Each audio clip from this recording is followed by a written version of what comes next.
WAQ show. I'm your host, TJ, and with me today is... Matt, and I wasn't late this time. And Dan, and I was super late this morning. Well, it's probably because you were trying to survive what our topic is, which is the zombie apocalypse and how we would survive it. Dan would just sleep through it all. Oh, God. I mean, I feel like... Okay, I'm going to do a quick caveat to this. I feel like that is true only because an actual zombie scenario in real life would have such a vehemently aggressive response from Americans and the government and military that it would just be immediately quarantined and everyone would be executed that was infected. You would think that. Yes, but that's why I just said it. Current goings on seem to possibly disprove this. I mean, I suppose, but this is... See, that's the thing, though, is the current goings-on are very clearly like an illness.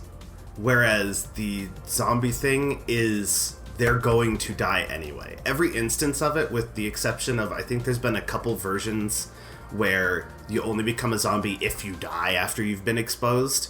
Like, that's the one exception, which everyone knows they're gonna die eventually. So... I don't know. Unless there's that one doctor that's like, I can cure this. So what you're saying is the issue with the current goings on that we can't talk about because a bunch of things will just stop us from talking about it, is that America can't shoot it. Yes, exactly. Pretty much. But, so yeah, sorry to derail so quickly, but you know, I just wanted to get that. I just wanted to get that opinion out there. Is like, tidbit. as effed up as this sounds, I would love for it to actually happen. Like, it's my dream apocalypse scenario if I'm allowed to have one of those. But I think we agree. Yeah, I just don't think it would get to the scale that is on movies, unfortunately, but also fortunately. I don't know. I saw a meme. It was that was kind of like a meme, but it was like a church, and then there's a Bigfoot sign out front, but not like their sign. It was like one that someone put in front of it. And it was this huge rectangle, and it said, "This isn't the virus I wanted. I wanted zombies." There's a bunch of memes out there. There's like all the military pages are like people in their full like battle rattle with their rifle, and they're just like leaning against the window with a sad face, and it's like, this isn't the apocalypse I asked for, and stuff like that. Anyway, so do you want me to go? How would you serve? Yeah, I was gonna ask. Yeah, go for it. I was gonna ask if you wanted to go first. So I think I've told you both already, but my and my brother's plan, since we're currently living together. Actually, go ahead. Actually, time out real quick, because this is important into all our plans. So I live in Ohio in the Midwest. You're in... What state are you in again? Right now I'm in Utah. I had this plan while I was in California, and it's still the same plan. Okay. And then Matt's in You're in California, right? I'm in California. For now. It affects the plan differently based on our geographical changes, yeah, I feel like. If you're in Florida trying to get to Canada, that's a bit of a different story than, you know, Washington State getting to Canada or something. Yep. Okay, so go ahead. Okay, so speaking of which, getting to Canada seems to be some popular choice for some reason for zombie plans, which means everyone's going to be there, which means it's going to be way overpopulated. So maybe rethink your plan. Anyway, my plan is my brother and I would link up if it's feasible, which we're living together right now. So, boom, done. We would grab our go bags and equipment that we have and we've discussed, emergency supplies and whatnot, and we would, because in the initial chaos, if everything has broken down, you know, like that, after the zombie apocalypse happens and the first couple weeks occur and everything falls apart and there's no real security or anything and people are going off on their own, we would collect supplies between ourselves, and I guess since Katie and Jeff are here, I have to change the plan. We would probably try to get down the road by driving about 10 minutes. We might drive, we might walk, it depends on how bad the streets are at the time we activate the plan. But we would link up with them. So we'd have a unit of 4, they have a bunch of supplies. We would gear up and supply up ideally we would load the cars up with additional supplies, and we would take cars and we would go to Montana, because Montana has the lowest population per square mile. Which is important. Yes. Because the biggest issue with the zombie apocalypse, provided it's not like Left 4 Dead zombies with weird super mutant powers, and it's just kind of Walking Dead scenario where, you know, they're mostly shambly, and then they can, like, that's one of the other big things too, is like, what kind of zombies are we talking about? So I'm operating under the assumption of primarily shambly zombies that might get aggressive and do a quick lurch every once in a while. Yeah, I think for this scenario, it's like those kind of zombies, not the virus zombies that can run and like... Yeah, aggro zombies that can sprint, or special spitter and tongue zombies or whatever, or like the fungal ones from The Last of Us. Those are all super different scenarios you need different plans for. We're assuming generic box standard zombie. So supply up, get to Montana. If the idea is to drive the cars as best as we can there. Eventually, I'm assuming we would have to abandon them, which is why, and this is good advice for anybody and for any apocalypse scenario, you pack the long-term stuff in your bags and use that last, and you eat the short-term supplies out of your car first. Because eventually you're going to have to give up everything in your fucking cars, because the roads will collapse. Right. But once Roads will collapse, it'll be harder to get gas. Yes, once we get to Montana, the short term would be to establish a safe cordoned area, ideally in the wilderness, near a source of water, which other people may migrate to, which is fine, but zombies don't need water, so it's not going to be an attraction for them. And the long-term goal, all these people have long-term goals like, I'm going to hole up in a mall and make it defensive, or I'm going to, you know, find a mansion and take it and steal it, or yuck. No. Where aren't the zombies besides the sky? Underground? Underground. Matt got it. You dig an underground tunnel system and you survive that way. And you have your farm up top, and you can go hunting up top and all that stuff, and you have a small cordoned area up top, but you can go as large as you want underground, because you know you're not going to accidentally dig or open up a door underground to a bunch of zombies. Now, if you break into like a cave system, there might be a couple there that's a bit dangerous, but, you know, that would require some serious mining equipment. I'm talking like digging below the surface, maybe like a foot or something, foot or two. But yeah, underground bunker style kind of thing would be perfect for that. And then Montana does have population centers, so you'd make trips out to that if you needed immediate supplies or medical supplies or something, and you would basically survive like that. I mean, the longer term, like rebuilding society stuff, I don't have a plan for that. That's down the road. No, that would come with joining with multiple groups, and yeah, like you'd have to have large groups, kind of like how The Walking Dead did. But yeah, I guess it would take a lot of time. In short summary of my long rambly explanation, it would be gather up my closest friends, make sure we have supplies, and go to Montana and live underground like mole people. My plan's kind of similar. I mean, that all makes sense. Mine's more the Canada. The thing with Canada and what you would get in Montana is, in the hypothetical of it all, zombies move slower into snow and the cold. Like it affects them negatively. So it's a positive. People. Yeah. Yeah, but we can warm up where they like could actually freeze. Solid. Yeah, that's fair. Yeah, and stuff like that, where, you know, you're in that environment. I mean, you have to adjust to that cold, but we can do that. They can't. But being where I'm at, I'd go to the UP or Canada or something like that north after getting supplies and teaming up with people that I want to hopefully meet up with. So really, it's just an iteration of your strategy that would work for me. Trying to think if there's any other let's like variations off of it, because let's add on some additional caveat questions then, if you're willing. I want to, for sure. I wouldn't go underground though. I would be above ground probably. Okay. I mean, if I could find a natural underground, like a cave system or something like that, then sure. But Yeah, I mean, excavating. not. That's why I said that's a long-term project. That would take a lot of effort. Yeah. Ideally, you start by finding someone's like pre-built old World War II underground bunker kind of thing. Okay, so what would be your preferred melee weapon against Zambros? Oh, I got my samurai sword, so Nice. those. Yeah, it'd be those. Okay. And my knives. I have a knife collection, so Oh, knife, dude, you gonna get that close? if I had to. Spear. Yeah, spear. Ideally, spear for sure. Oh, I'd guess a scythe if I could have that.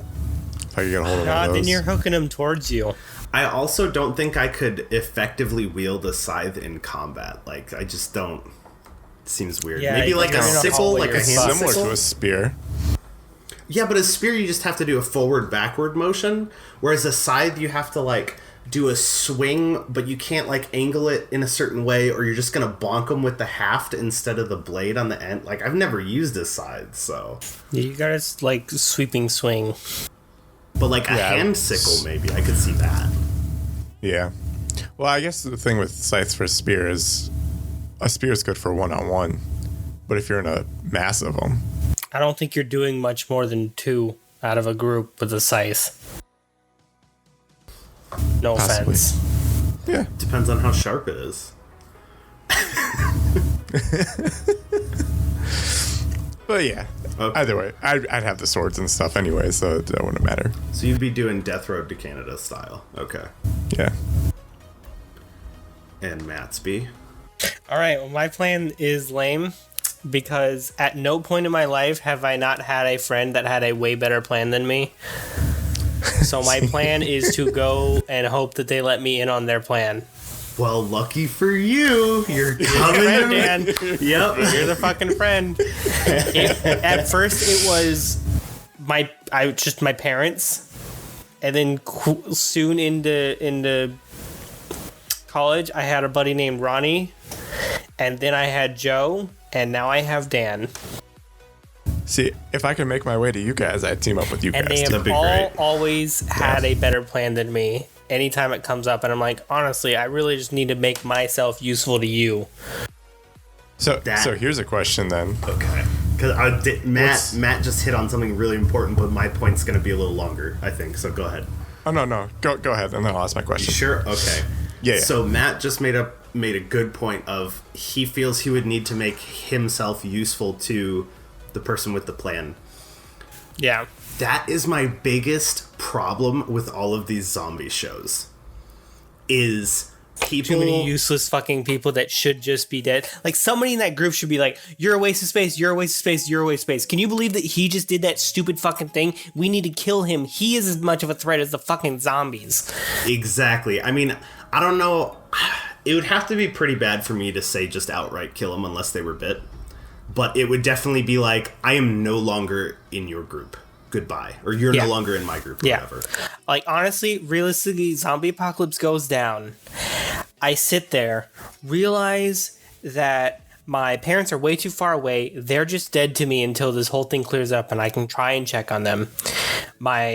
Once I live in Utah, my brother will be too far away from me. Have a nice, probably 30-minute cry about how I just have to assume my fucking brother is dead. He's like my best friend. Then I need to figure out how to be useful to Dan. That is the hard part. Like, there are definitely people where you're like, sorry. Yeah, no, it's like, I'm like, all right, well, they're basically all dead until not being dead is not my number one concern in life right now. Now, on that point, though, I'll be devil's advocate a little bit, and it is how I feel. Yeah, there's some people that would be useless in You're talking the about the... surviving element, Yeah. but it's long-term versus short-term in the sense of rebuilding where people are Yeah. more valuable there. So you still need them within the group. I think, like, if you have a doctor that's being an idiot, you don't kill him. If you've got, like, a construction worker that's being in it, you don't kill him. But if you're going along and you pick up a couple people and it turns out one of them didn't graduate high school, one of them works at a fucking convenience store, you know, those are the people that you're like, you're an idiot, you're not listening to anything, you are a threat, you're gone. Yeah. So I kind of agree. I think that would make me a little bit more lenient toward them if they had those skill sets that were not readily available to learn or at least bypass or figure out. So like a computer programmer way down the line, important. Technically we could learn it, but damn, that's tough. A construction worker would be nice to keep around. That's immediate, because once you start holding up, they can build things. Fair, yeah. But like a doctor or something would be super nice to have around, don't get me wrong. But if that motherfucker doesn't want to do guard duty and throws a hissy fit, you're fucking gone. I'm sorry. Immediate needs now. I don't give a shit what you can do. Well, you know later. what? All of a sudden, I agree with Dan, because Dan is my plan. And Dan decided the doctor needs to go, so I guess the doctor needs to fucking go. Don't get me wrong, I would love to keep him around, but that does not exempt him from life-saving duties. I don't give a shit who you are and what you do. I mean, honestly, I just had this imagining, like, this is the actual conversation. Dan pulls me aside and he's like, all right, Matt, realistically, the doctor needs to go. He's not willing to do shit. And I'm like, you know what, Dan? I'm liking what you're putting down. So I'm going to come back to this real quick, because it involves another question that plays into this. But first I want to ask, with our plans then, I guess this is more directed towards Dan, since you're just going to follow Dan. Yeah. But I mean, my current plan is Dan, so.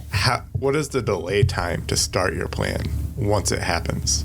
So, like, do you give it a couple weeks to let people get a head start? Because, and this plays into my second question then, to me, in a zombie apocalypse, the zombies aren't dangerous after a certain point. It's the people.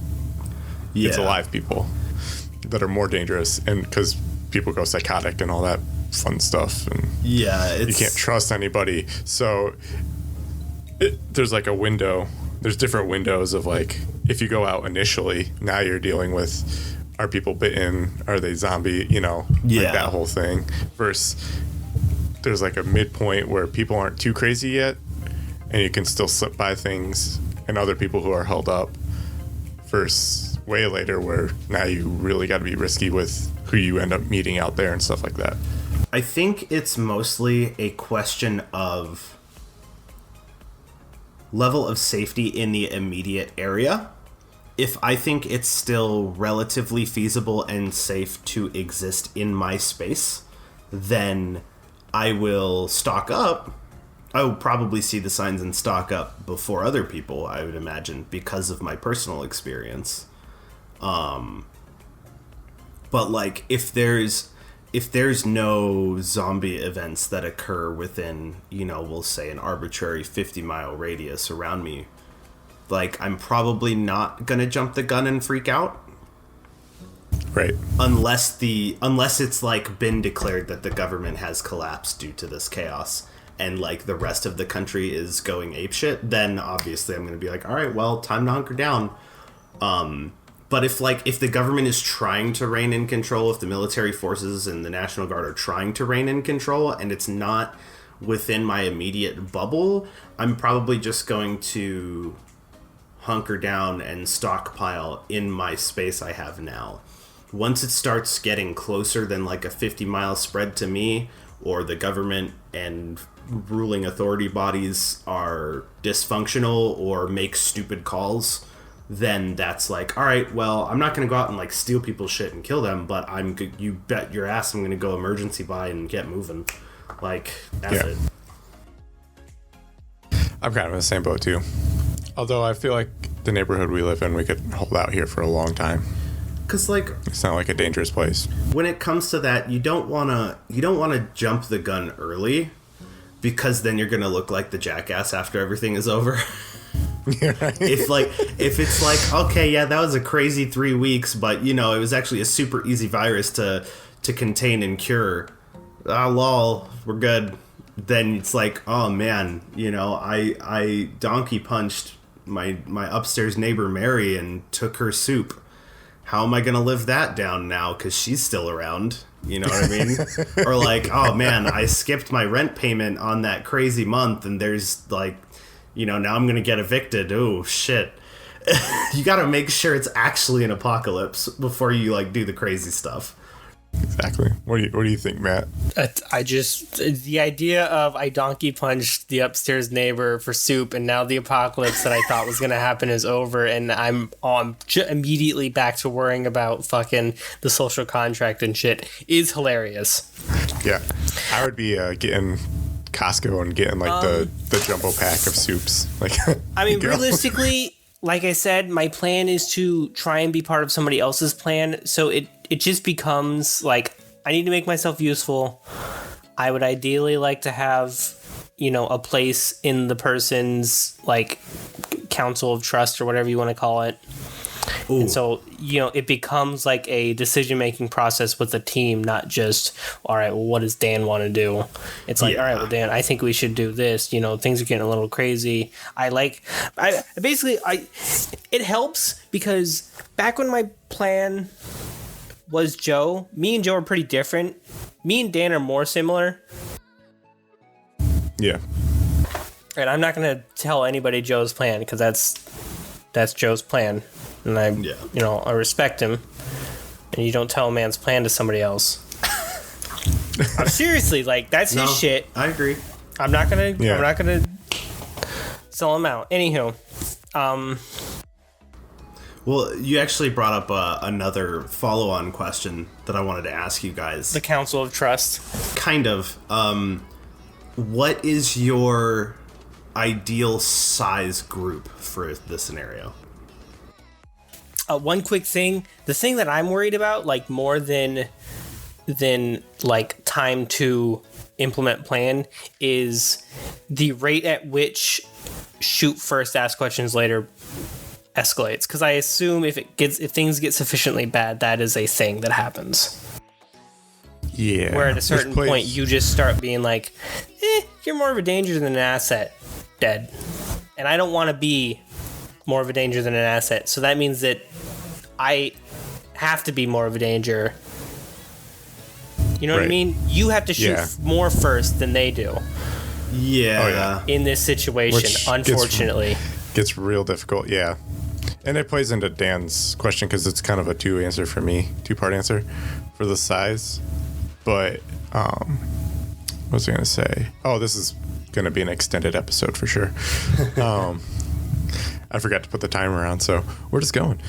I can see the time at the top. Anyways, to answer the kind of the two parts, I feel like if I could get everyone I wanted to, it'd be a pretty large group, like around 30 people in the beginning, which would probably get narrowed down a little bit. Realistically, not everyone's probably going to survive. If it was like Walking Dead style, because a couple people would probably get surprised and stuff like that, or craziness, or just wilderness. But I would want to set up a place kind of like, have you guys watched The Walking Dead? Yes. The first like 2 or 3 seasons. Oh, okay. So there's like I can't think of what it's called, but it's like kind of like Alexandria, but the other one, the jail? farmland one. Oh, Herschel's. No. God. The farmland one. The kingdom. There's like a farm base. No, got it. There's like a mansion in the center, and they build up fencing around it with towers and stuff like that. So basically building one of those, and then you slowly let people in. So I wouldn't mind. No, it's not sanctuary. I wouldn't mind letting people in, but it would have to be through a vetted system to make sure that they're not gonna, which is gonna be imperfect. So I don't know. It's questionable. I don't know how much I'd rather, or how much I'd want a smaller group at first, and then slowly build as you could trust people. But then what Matt says, shoot first would kind of be the mentality. It'd be hard to adjust that accordingly. Interesting. My ideal group size, realistically, would be, while moving, 4 to 6. It's enough to have everybody watch each other's backs.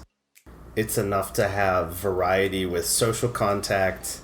It's enough to maintain a semblance of, like, nighttime security and watch. It's enough to carry a decent amount of equipment and get a good spread of skills across people. But it's not a massive pack of, like, 30 that is going to draw attention or something. And then it's also not enough that, you know, cliques within the group would really realistically form. Yeah. Yeah. And then once we got to a place and we're beginning to build up, then it would be like a small tribe. I'd like double it to maybe like 12 to 16 I'd be comfortable with. Yeah, until later on, I'm guessing, until... Yeah, and then beyond that, it's kind of like, that's the point where I would probably be like, okay, I've kind of outlived my usefulness as like a commander shot caller position kind of thing. Somebody else take the reins as this grows. Just give me a small element of people to worry about kind of thing. Yeah. I mean, traveling wise, I really would prefer a smaller group like you're saying, because it's just easier to coordinate. Yeah. And then it has a higher survivability rate. Yeah. I would feel like. And then the factor about the shoot first, ask questions later policy,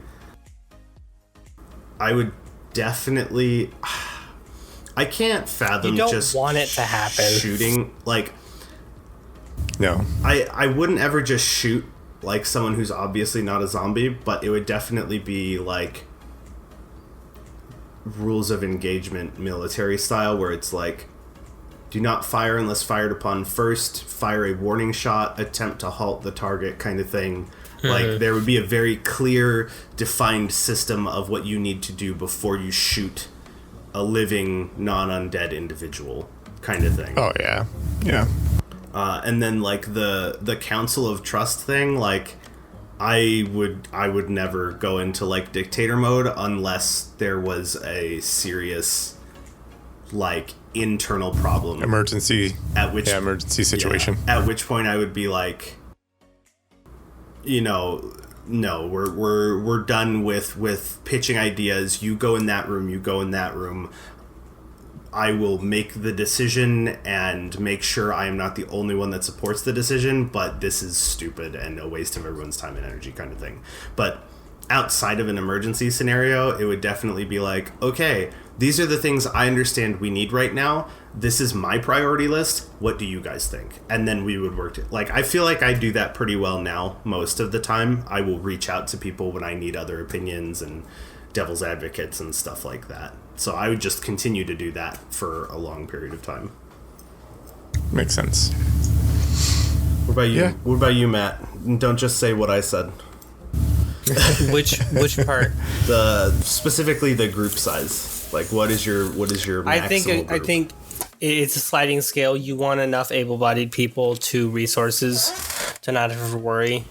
That makes sense. I think, like, honestly, the thing I would worry most about, I think a lot about the social aspects of this shit.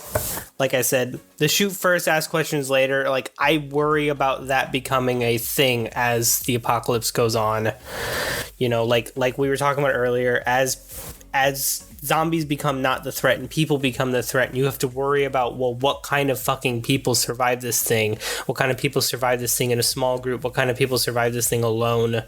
You know, that sort of shit. It's like, all right, well, you know, 2 years in, you find a random dude walking through your forest. What the fuck kind of person is that?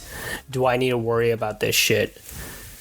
So I worry about that stuff, and in that same vein, I think you want a large enough group to effectively, you know, carry a decent amount of shit, have a decent spread of stuff. Like, I know you said don't say what you're saying, but I like what you're saying. That's fair. I agree with it. Like, but one of my things is you don't want too many people that the group can realistically split into two opposing groups. Exactly. If any shit goes down. Yeah, that's my other thing too, is like, if I personally do not trust you or get along with you, you're not in the group. Yeah. I can't handle that shit. There's no space for for internal No. hissy fitting. It'd have to be full trust with everyone within the group. But yeah. Which, as you grow, it's harder. That's just obvious. Well, that was definitely a long episode. Yeah. Any final thoughts from you guys? Don't get bit. Yeah, don't get that. Oh, dude, we'll have to do a second episode because I just thought of another question, but we don't have time for that. Like, don't get bit. Yeah, it's okay. I don't realistically want to do any of the horrible things I just said that I think about having to do. Well, But, yeah. nobody wants to be in a fucking apocalypse, so you gotta do some shit. I was gonna say, I think we'd all do pretty good at surviving it, though, if it were to happen. My thing is, I feel like we would survive it well if we get past the initial. Yeah, that's Like- the thing. That the whole initial part is like a fucking coin flip. Yeah. I think that's like you're lucky or unlucky if it's like Walking Dead or Resident Evil or whatever, where it's like so many people are turning so fast that you know. Dude, if it's Resident Evil zombies, we're all doomed. Yeah. Early It is- game or late in the series? Look, early I'm on, it's sorry, like Walking but Dead. if Mr. X can shoot a rocket launcher or whatever his name is, we're all doomed. Okay, those are virus-induced ones though, versus the But actual I think that's zombies. his point. Like, They can exist. If can exist equals doomed. if it's Resident Yeah, Evil zombies, a company made them and the company is trying to make them and we're all fucked because nobody's going to be like, oh, just don't trust the company. Yeah, that's true. Anyways, I will. Getting into that will extend this way further. Yeah. That was a great episode. Thank you everyone for listening to the extended WAQ show about zombies. I am your host TJ, I'm Matt. I'm Dan. and we will see you next time. Bye. Bye.